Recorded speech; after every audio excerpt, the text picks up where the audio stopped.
नारी शक्ति संगठन क्षमता और समर्पण की एक बेहद बड़ी मिसाल होती है। हमारे बीच कांकेर जिला के नवनियुक्त भाजपा महिला मोर्चा की अध्यक्ष इस समय मौजूद हैं। हम उनसे जानेंगे कि उनको जो जिम्मेदारी दी गई है उस जिम्मेदारी को किस प्रकार से वो आगे बढ़ाएंगे और किस दृष्टिकोण से वो महिलाओं को सशक्त करने का प्रयास करेंगे। आने वाले दिनों में कैसी भाजपा को महिला शक्ति के रूप में एक ताकत मिलती है, हम यह भी जानेंगे। तो शुरुआत करते हैं अपने इंटरव्यू से। मैडम नमस्ते। जय श्री राम। जय श्री राम। जय श्री राम। मैम, आपको जो भाजपा के जिलाध्यक्ष का जो इतनी बड़ी जिम्मेदारी मिली है, तो आप इसको जिम्मेदारी के रूप में देखते हैं या फिर एक सम्मान के रूप में देखते हैं? जी, सबसे पहले तो हमारी भारतीय जनता पार्टी एक राष्ट्रीय पार्टी है, सबसे बड़ी पार्टी है और ये विश्व में एक बहुत बड़ी ताकत के रूप में उभरती है, जिसमें हमारे सम्माननीय प्रधानमंत्री नरेंद्र मोदी जी ऐसे कार्य कर रहे हैं कि साथ ही साथ सभी वर्ग के लोग उसमें लाभान्वित हो रहे हैं।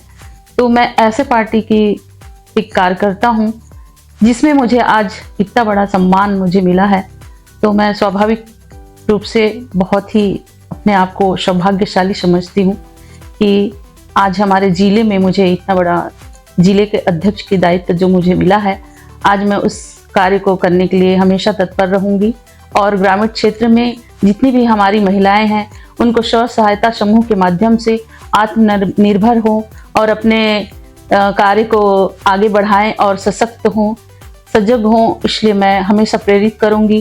तथा हमारे क्षेत्र में जितनी भी ग्रामीण क्षेत्र में जो महिलाएं हैं वो अभी भी पीछे हैं किसी कारणवश, उनको मैं हमेशा आगे लाना चाहूँगी और केंद्र सरकार की योजनाएं हैं, राज्य सरकार की योजना है, जिन लोगों को नहीं मिल पा रहा है उनको मैं या फिर वंचित हो गए हैं उनको मैं दिलाने का भरसक प्रयास करूंगी।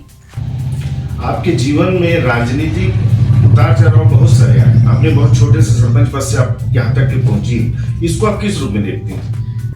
जी, ये बिल्कुल मतलब एक जिम्मेदारी की बात थी और ग्रामीण क्षेत्र में एक हमारा पिछड़ा क्षेत्र था हमारे मतलब चारमा ब्लॉक में, और ऐसी कोई भी महिला मतलब सरपंच नहीं रही और आज मैं वहाँ 5 वर्ष मुझे कार्य करने का मेरे क्षेत्र के जनता ने मुझे अवसर दिया और साथ ही साथ मुझे ग्रामीण विकास योजना के तहत राष्ट्रीय पुरस्कार भी मुझे प्राप्त है ग्राम पंचायत भिलाई में।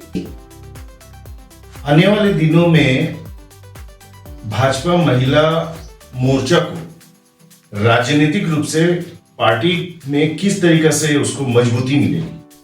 हाँ, बिल्कुल मजबूती मिलेगी, क्योंकि आज हमारे मतलब देश में जितनी भी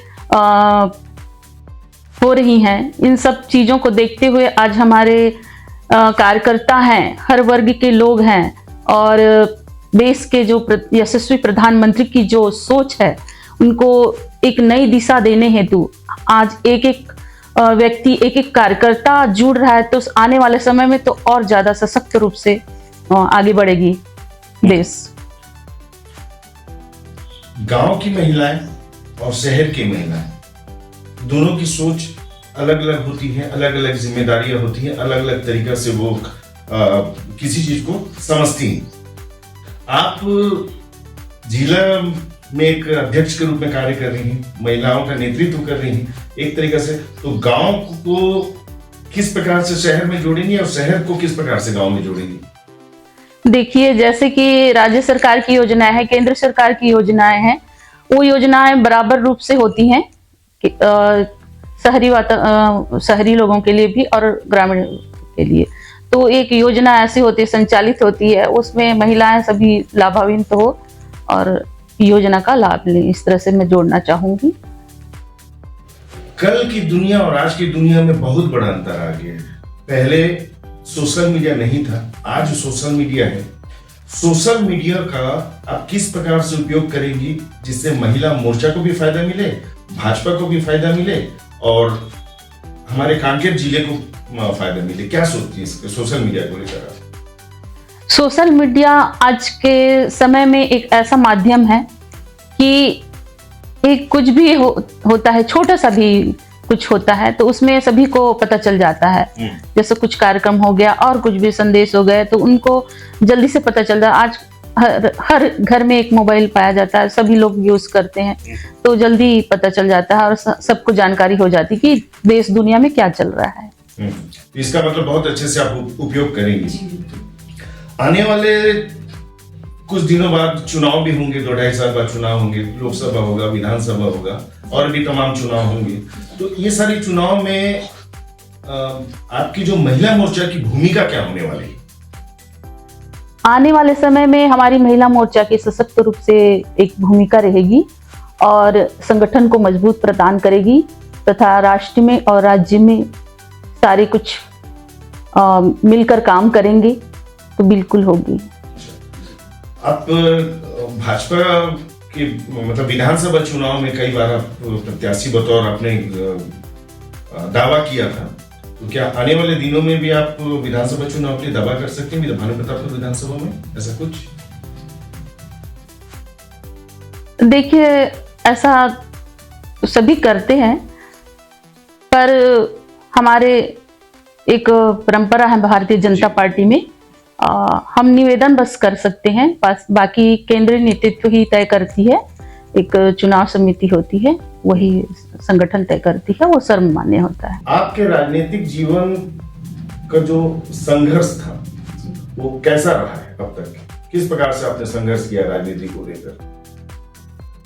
राजनीति को लेकर संघर्ष नहीं कहना चाहूंगी मैं, क्या है, एक हमारा एक विचारधारा है, इससे हम जुड़े हैं और सारा कुछ सहन करने का भी होता है और कार्य करने का भी अनुभव मुझे बहुत ही प्राप्त हुआ है जी। आपने विचारधारा की बात करी तो मेरे दिमाग में प्रश्न आया कि आप तो किनकी विचारधारा से प्रभावित हैं? खासतौर पे आपकी पार्टी के इतने बड़े बड़े लीडर रहे। सबसे पहले तो मैं अपने स्वर्गीय अटल बिहारी जी के इसमें मैं उनको विचारधारा से जुड़ी हूँ जी। अच्छा, एक आरोप लगता है, अक्सर देखा गया है खासतौर पे चुनाव के समय, कि महिलाओं का उपयोग सिर्फ चुनाव के लिए किया जाता है, तो इसको आप किस रूप में देखते हैं? ऐसा कुछ नहीं है, महिलाओं का उपयोग चुनाव के लिए नहीं किया जाता है, ये सारी एक होकर ही काम करती हैं। बाकी समय महिलाएं अपने घर में व्यस्त रहती हैं, लेकिन चुनाव एक ऐसा रहता है कि सभी को साथ निकल के हम लोग कार्यकर्ता मिलके काम करते हैं महिलाएं। आज की जो प्रदेश सरकार काम कर रही है, रमन सिंह की भी सरकार रही है, तमाम भाजपा की सरकार रही, इसके बाद कांग्रेस की भी गवर्नमेंट को छत्तीसगढ़ ने देखा है, तो भाजपा की गवर्नमेंट की कार्यशैली को और कांग्रेस के गवर्नमेंट की कार्यशैली को आप किस रूप में देखती हैं? देखिए, कांग्रेस की तो बात ही छोड़ दीजिए, हमारे जब से सरकार आई है भारतीय जनता पार्टी की और केंद्र में और राज्य में, तो लगातार इस क्षेत्र में काम कर रही है, चाहे वो ग्रामीण क्षेत्र में और शहरी क्षेत्रों में हो, चाहे महिलाओं हो या फिर किसान वर्ग हो, हर वर्ग के लिए आज हमारी सरकार तत्पर है और कार्य कर रही है, आगे बढ़ा रही है। मैम, बहुत बहुत धन्यवाद, आप हमारे स्टूडियो में आए, आपका बहुत बहुत धन्यवाद। आपने देखा होगा कि मेरे हर प्रश्नों का जवाब भाजपा की जो महिला मोर्चा के अध्यक्ष रुक्मणी उनकी दी, उन्होंने काफ़ी बेबाकी से दिया है। तो हम इंटरव्यू की समाप्ति यहीं पर करते हैं और उम्मीद करते हैं कि भाजपा की जो ये नेत्री हैं, राजनीतिक सफर इनका काफ़ी अच्छा रहा है, आज बहुत बड़ी जिम्मेदारी इनके पास है और ये आगे चल के उत्तरोत्तर प्रगति करेगी, निरंतर आगे बढ़ती रहेंगी और इनसे भाजपा को भी फायदा होगा, महिलाओं को भी फायदा होगा। महिला इनके नेतृत्व में एक सशक्त भूमिका आने वाले दिनों में अदा करेंगी। आप देखते रहिए दी टाइगर, इसके बाद हम फिर एक नए शख्स के साथ आपके सामने प्रस्तुत होंगे। तब तक के लिए नमस्कार।